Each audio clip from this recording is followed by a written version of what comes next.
اللهم صل وسلم وبارك عليك يا حبيبي يا رسول الله. عاملين ايه يا حبايب القلب؟ وحشتوني من الفيديو اللي فات كالعادة. يا سكر زيادة راسمين على وشكم البهجة والسعادة. وهنا بقى أكلة سهلة جدا، شكشوكة على طريقتي.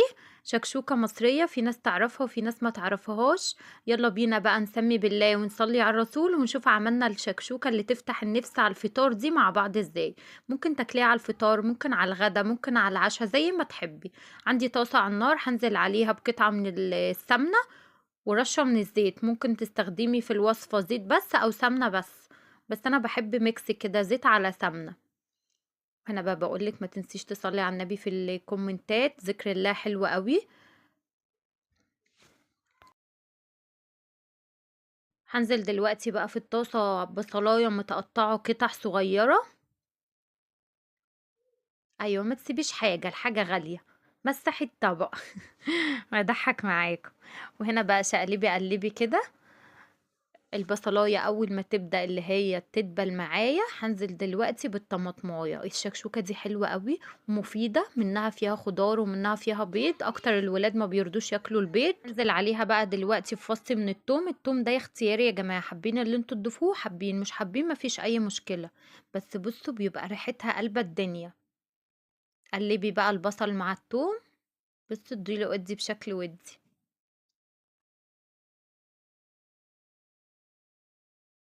دلوقتي بقى هضيف طماطمايه متقطعة قطع صغيرة. هقلبها بقى مع البصلايه والتومية كده، وهحط حاجة دلوقتي اختياري. ومن هنا بقى بقولك صلي على النبي يا حبيبة قلب اختك.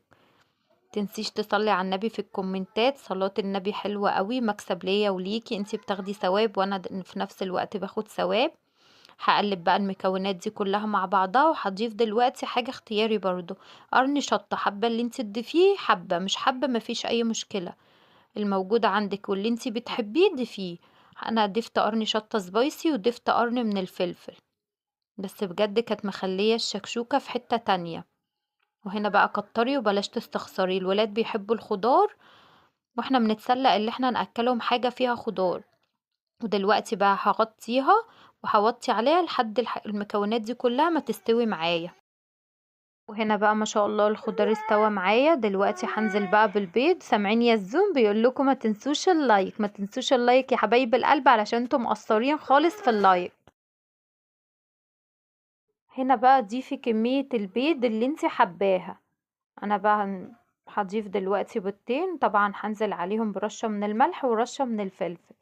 بس كده يا حبايب القلب، والشكشوكة خلصت معانا. مفيش اسهل من كده، اكلة بسيطة وسهلة وفي نفس الوقت ممكن تاكلي.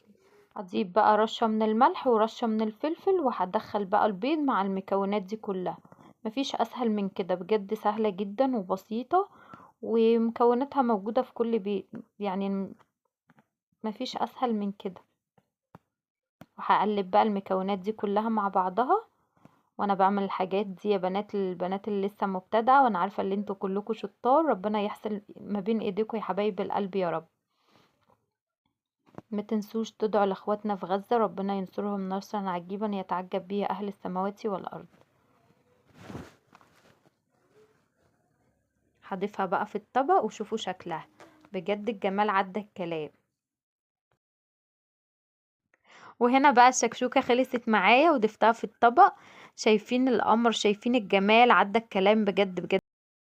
وده بقى يا حبايب القلب كان فطارنا النهاردة. الشكشوكة ممكن تاكليها جنب فول وطعمية وبطاطس مقلية. يا رب تكونوا استفدتوا من الفيديو. انا بقى اكلتها جنب فول وطعمية وبطاطس مقلية وجرجير وخس. بصوا اديله ادي بشكل ودي. يا رب تكونوا استفدتوا من الفيديو. ما تنسوش اللايك والشير وتفعلوا الجرس عشان ينزل لكم كل جديد من فيديوهاتي. بحبكم يا احلى متابعين في الدنيا. اشوفكم على خير في فيديو جديد يا حبايب القلب، ربنا يحسن ما بين ايديكم.